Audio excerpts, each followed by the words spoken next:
Hey everyone, and welcome to another Soapbox edition of the Risky Business Podcast. My name's Patrick Gray. As regular listeners know, each edition of the Soapbox Podcast is sponsored, and that means that everyone you hear in one of these Soapbox editions, they paid to be here. And this edition of the Soapbox Podcast is brought to you by Mastercard, which is a real sign of the times because, you know, when we think Mastercard, we think credit card brand. We don't think cybersecurity vendor. But that is kind of changing. I mean, they're always going to be a card brand first, right? But they are increasingly offering cybersecurity related threat intelligence and services to various, what would you call them, stakeholders, I guess, in their ecosystem. They even bought Recorded Future. They announced that deal in December 2024. $2.65 billion they paid for Recorded Future, which is a fairly large threat intelligence company. So why is Mastercard getting into cybersecurity, or why is Mastercard in cybersecurity? Because it has been in the cybers for a little while now. So joining me to explain it all is Johan Gerber, who is the Executive Vice President of Security Solutions for Mastercard. And yeah, he really joined me to talk about why it is that a card brand is getting involved in the threat intelligence and cybersecurity game. Really, at a fundamental level, as Johan's about to explain, it comes down to the fact that if you want to prevent fraud, it's one thing to be able to do it at the transaction layer, but really you kind of have to shift left a bit. And, cyber threat intelligence is a good way to do that. So here is Johan Gerber explaining that. I do hope you enjoy this conversation. When we get to the final transaction, it's almost too late to prevent fraud. So if you really want to be preventative and be proactive, you need to move upstream and you need to look beyond the transaction. And so in a world where everything is connected and we are being represented by machines or things, be that an IoT device or a phone or an actual machine, the two biggest problems that I think we need to understand and resolve is, are you who you say you are, which is an identity problem? And is this device authorized to do what it's trying to do, which is in essence the cyber problem that most of us face in CISO land every single day. And so that's at the essence of why cyber became so important to us. And so we have a traditional CISO in the organization who looks after, protecting what we call the house, which is Mastercard. But then we've got this global network where we connect 3.5 billion consumer who carries a card with our logo on, 150 million merchants or businesses where you can use that card, about 23,000 financial institutions in the middle. As you look at that connected ecosystem, how do we go and protect beyond just our house? And that's really where my focus is in that area. And that's where cyber is becoming a big problem for us. Every time somebody hacks into a business and steal your data, sells it on the dark web, it becomes a problem eventually for us in our brand, in the integrity of our brand. And so cyber just became one of those things for us. I almost get to the point where how can you be in the online business without having a cyber capability? And that's really where that came into. The threat intel component of it was, how do we become more proactive? How do we understand where the threat actors are going, especially in a world where geopolitics are playing a much bigger role for us? So how are you positioned to actually be able to execute on a bunch of this, right? Because look, I'll be completely honest, my knowledge of the credit card ecosystem is not great. I understand that you have the card brands like Mastercard, Visa, whatnot, but then you have the sort of issuing banks, and I have no idea even what sort of data Mastercard itself as a card brand can see when there are these transactions happening online. So, okay, you've got this amazing threat intelligence capability, you develop it, you've got all of this good information. Is this stuff that you can apply yourself to transactions as they happen? I mean, you already mentioned that, we need to sort of shift left in disrupting the fraud cycle. But I guess I'm asking, what do you do with all of this wonderful information that you're collecting? Yeah. How do you then turn that information into fraud prevention? So maybe let me just debunk a few myths around the data that we see. So for instance, when the data that travels or traverses our network, we don't see who you are. We only see the 16-digit number that's on your card, and often that's represented by a token if it's an online transaction. We don't see what you buy, so we have no idea what's in the basket that you buy. We see the amount, we see the name of the business where you buy, the date, time. There's a whole bunch of data around that, but there's very little. There's basically almost no PII data in terms of other than card numbers, which is considered PII, but it's not your name or your address or anything like that. That doesn't flow over our network. That stops at a point before it hits our network. But where we see the cyber attacks happen could be a couple of places. We have cyber criminals that will do brute force attacks on our network to try to numerate valid card numbers in order to find them to then go and make counterfeit cards and go and use them. That's one. We have places where criminals have tried and successfully hacked into banks and actually put a piece of malware in front of their authorization system to then just approve a bunch of ATM transactions. In fact, there's a very famous case dating back to 2013, which I think was at a lot of media attention, where the criminals breached a financial institution in the Middle East, put a piece of malware in front of their system, and every ATM transaction that came in was just approved. And they had 300 people in 26 countries all hitting ATMs at the same time, and they pull out a whole bunch of money. So there's all sorts of attacks. I think it was $9 million, if I remember correctly. It was 40 million. It was 5 million in the first 4 minutes. So yeah, so they hit them at scale, and so you see that happen. Now, other places where this becomes relevant is, let's say we have a criminal who just stole 1,000 or 100,000 or 1 million card numbers out there, and they're offering it for sale on the dark web.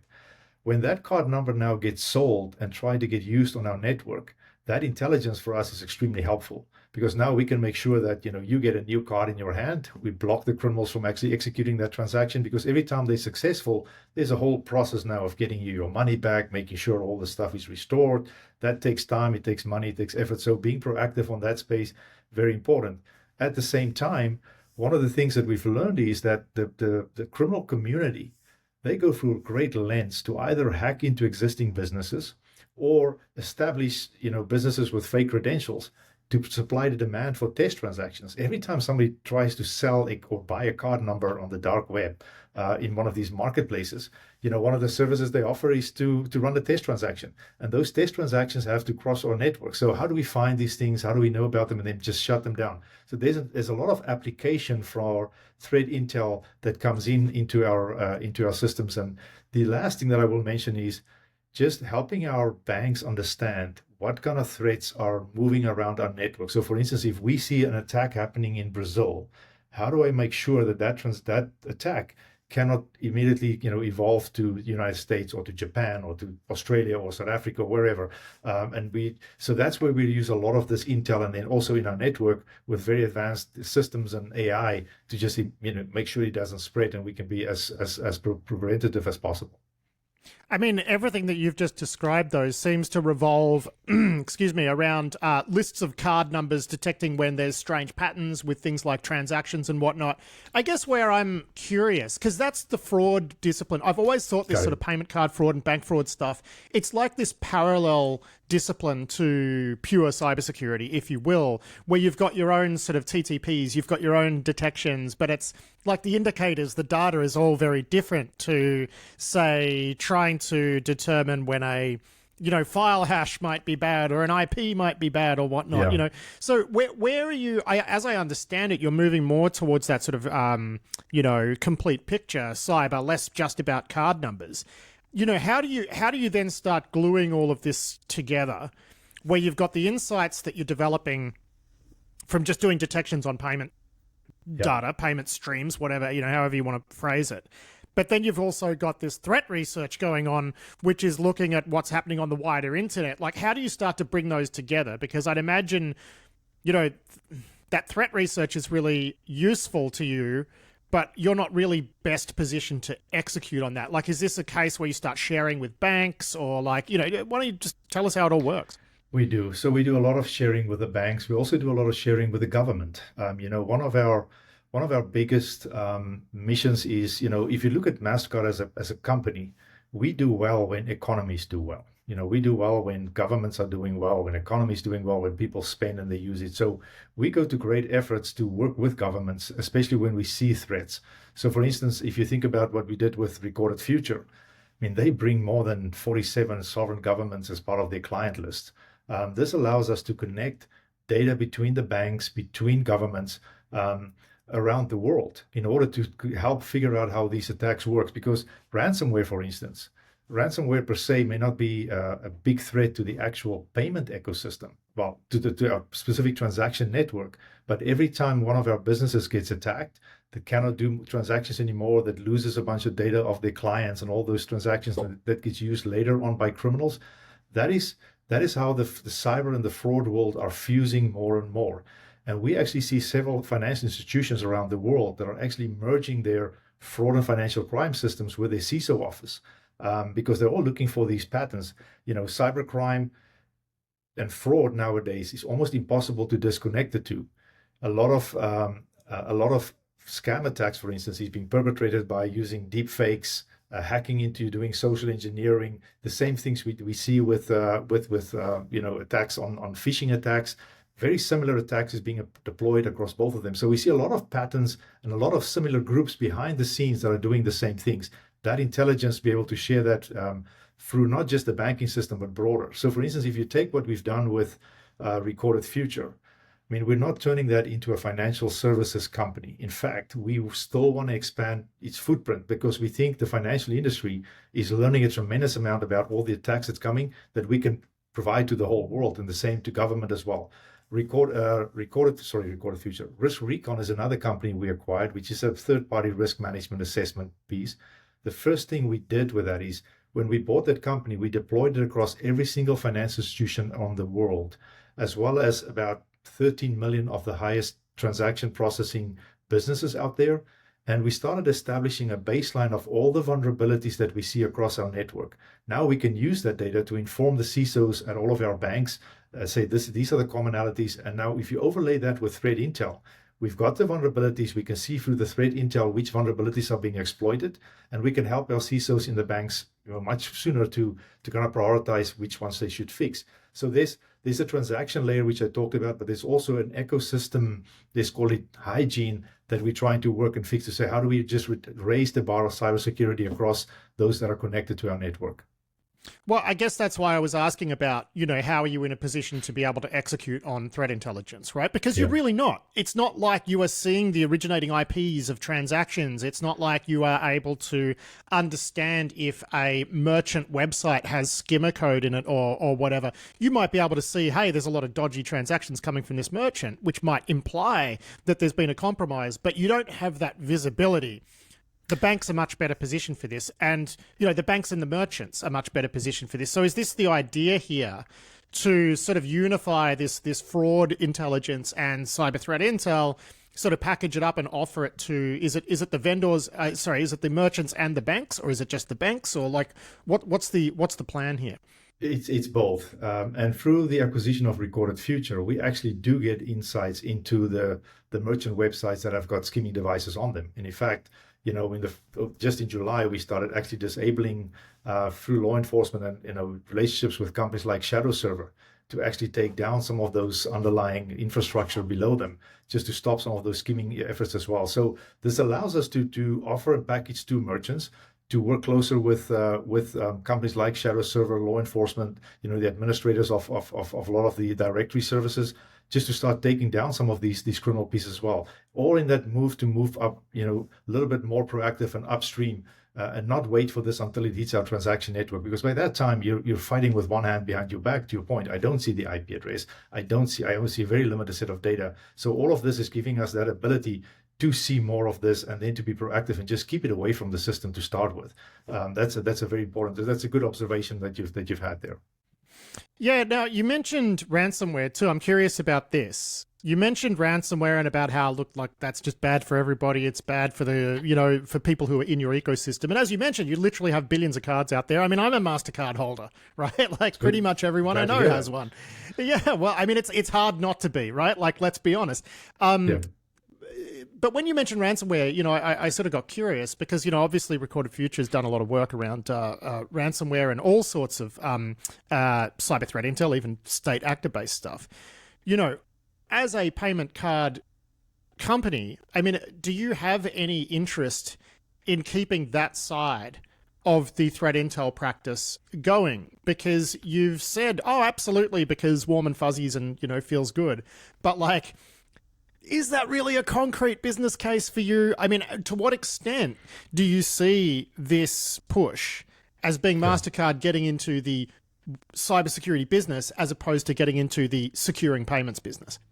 Yeah, look, if you listen to how we explained the services side of Mastercard, so our cybersecurity business is part of what we call our services division that we have, and ultimately the goal here is that we provide services that will ultimately differentiate the Mastercard brand, make it more secure, make it more safe, make it more profitable, make it easier to use for our consumers, easier to use to accept for our businesses. Um, that will allow us to expand our business, which means we get more cards out there, more customers. We grow that 3.5 billion to something more than that, and that you get this flywheel of effect. So ultimately, this all has got to do with how do we create the pave the road for Mastercard to become a bigger brand and to continuously grow our business. Security in this online system is foundational to that, and that's why us helping our small businesses with ransomware attacks, preventing them from ransomware attacks, builds relationships between us and them, helps us to create a more secure environment where they can continue to do their businesses. Because, like I told you, every time a business can successfully perform a transaction, that's where we benefit. So it's in our interest to make sure that we kind of protect businesses. Small businesses, for instance, is one where we are particularly concerned. In a world of AI, where attacks can be automated and you can set an agent to try and penetrate these businesses, so criminals will have the ability to scale. Somebody needs to help these small businesses. For us, every small business is potentially a business that will accept our cards. So it's in our interest to kind of protect those businesses, to make sure that they can protect themselves from ransomware attacks. So for us, it's a very real business piece. Now, I can see why you kind of look at this and say, this doesn't feel like a true cyber thing. But for us, ultimately, the trust and integrity in this online ecosystem is fundamental to our future success in a world where everything is connected. I actually take a happier view on the impact AI is going to have on small business security. I did a fascinating interview recently with one of my sponsors who works with a AI-based like SOC agent. They make an AI-based SOC agent. And his opinion is finally small to medium businesses are actually going to be able to access a lot more detection technology and whatnot because it's going to be automated by AI. Like, it might not be as good as the enterprise stuff, but it'll be something. And that's the first time we can actually say that. Now, look, speaking of emerging threats, you just mentioned AI there. I feel like in some ways AI has already changed some stuff, but like the true impact of AI on criminality is like yet to be borne out. As things are today, though, like currently, not looking to the future, but right now, what would you say the major problems are? When it comes to the online criminal ecosystem, because in your position, you're sitting on top of recorded future and Mastercard data, so I'd imagine you'd have some good insights there.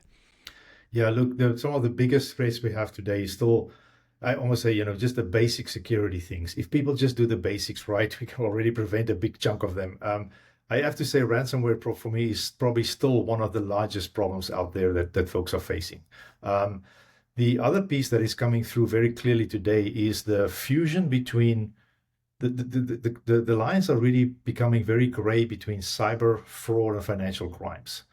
Criminals are using cyber elements to get access to data in order to scam you. And once they have that money, they need to wash the money through the banking ecosystem. So the lines are grayed out. And in addition to that, we have nation states that are, all this geopolitical fractions that we have around the world.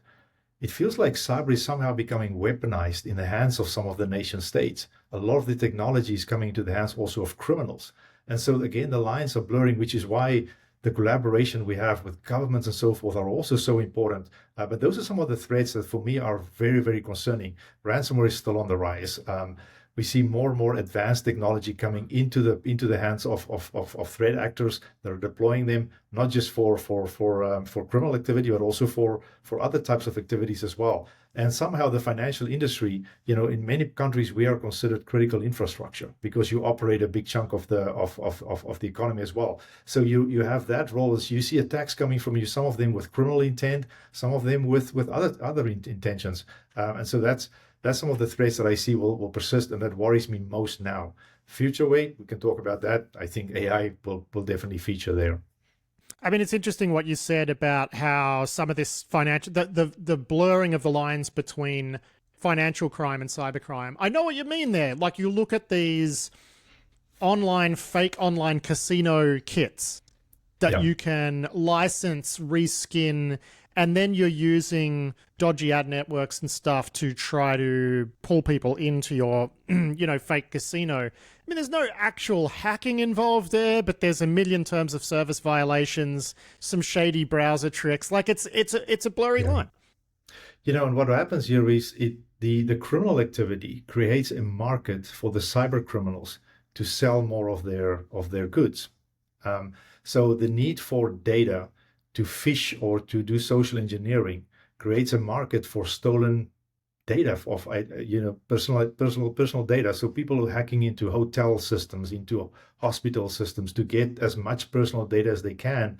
That becomes a very lucrative business for the cyber criminals. That's then bought by let's call them the fraud criminals, to execute their crimes, and then it's being offered. I mean, if you go to the dark web now, the range of services is all the way from hacking in a box to money laundering in a box, and we'll do all of this for you as a managed service. And so there's a flywheel of demand being created here where those lines are really, really crisscrossing.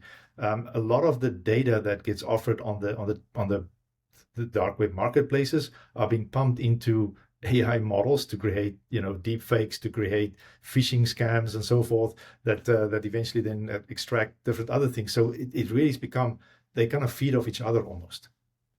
Yeah, it's interesting because earlier you mentioned identity, right? And have you made an acquisition in the identity space? Because I was literally just chatting with a identity verification company yesterday, recording an interview for them, which was really about how they try to, do live capture of government ID, live capture of a face, use various signals and whatnot. I mean, I know that the card brands have various extra verification steps to profile devices and whatever, but I haven't seen much around that,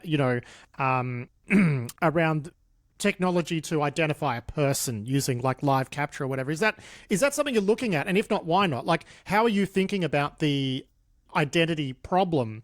Because in my mind, there is no solution to that problem. You can do things to minimize the amount of fraud that would be prevented if you were doing that sort of stuff, but you can never fully solve it. So I'm really curious to know what you're thinking about all of that.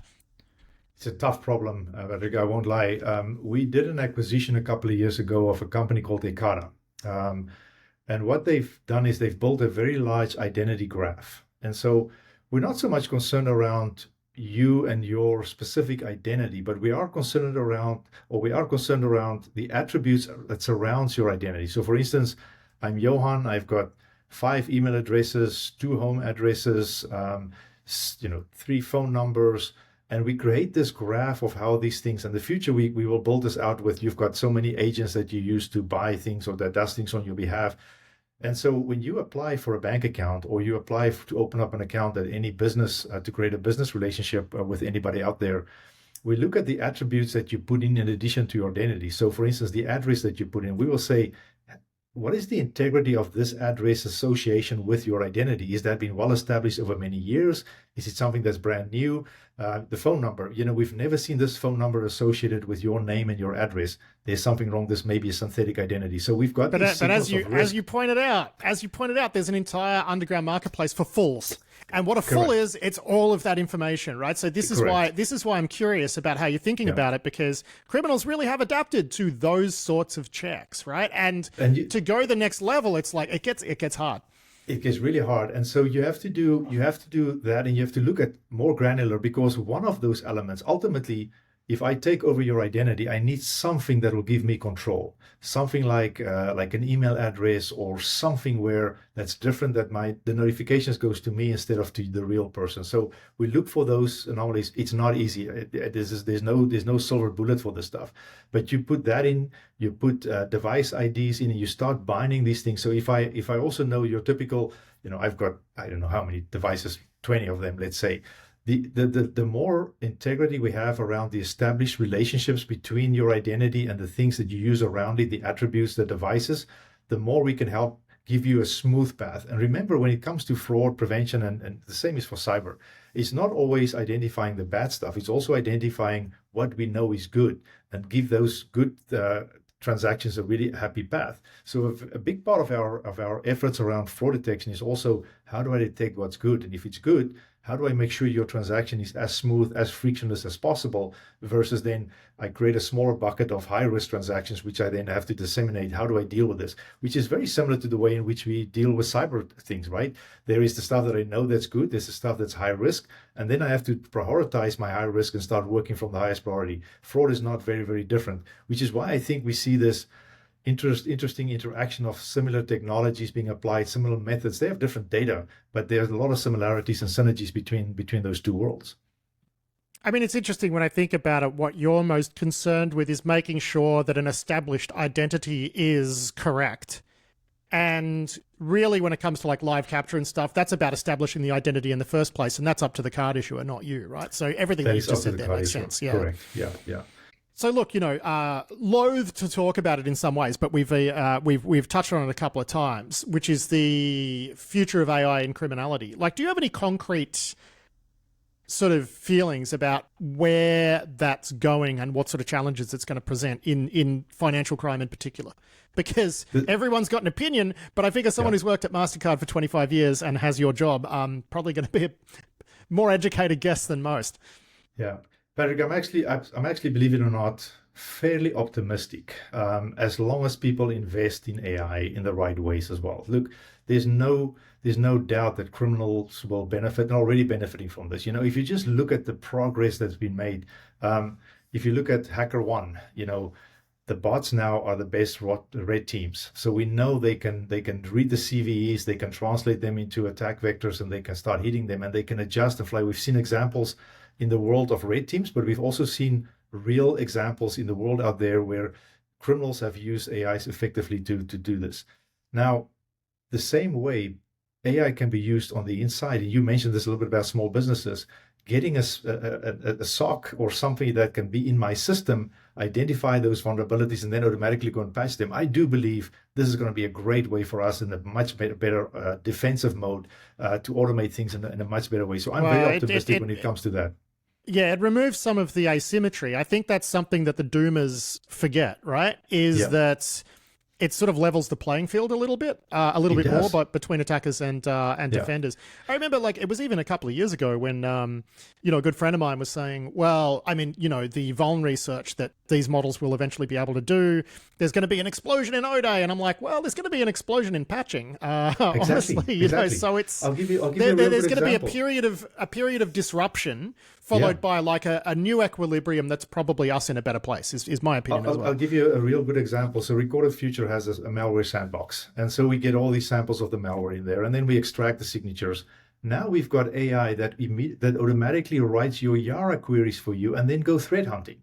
So in a similar way, we can react way faster, as long as we actually invest in AI in the right ways to do this. So I'm optimistic that this will allow us, and this is to your point, the way in which small businesses can benefit from this. The problem we have to solve, though, is how do we get into the small businesses at scale?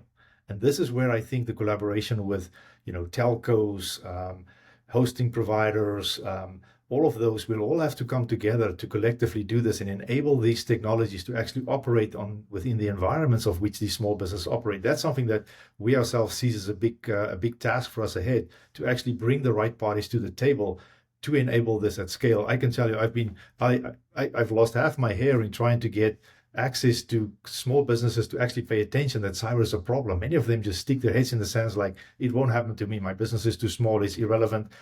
They forget that everything is automated. Criminals will just deploy these crawlers and they will attack you. But I do think we have tech on the other side that can defend us way better and more effective. It will remain an arms race, but it's not a doomsday scenario as far as I'm concerned. Well, everything that you just described in terms of like, getting AI to write a Yara rule and then go threat hunting with it. I mean, I think I heard recently someone on a podcast describing AI as like automation of simple brain tasks, sort of in the same way that factory robots automated simple manual labor tasks. So manual labor didn't disappear because we had factory assembly lines with robots on them, and intellectual labor, if you will, won't disappear because we have AI models. We just won't have to do the mind-numbingly repetitive, annoying stuff like writing Yara rules and then figuring out how to query large data sets with them. Exactly right. And the same will be true for patching, right? The stuff that probably most people hate most. The question in my head is, will our AI models have access to the right data to automate and be more sophisticated than just the simplified rules? Exactly what you said. So a lot of that's going to be an action of how we design this and what we give action and how we can safeguard those things not to go out of control. But I feel the power is there for both the attackers and the defenders, and there's a lot of promise in there that the defenders can be way more sophisticated and let our security professionals really focus on some of the more advanced things out there that needs human attention.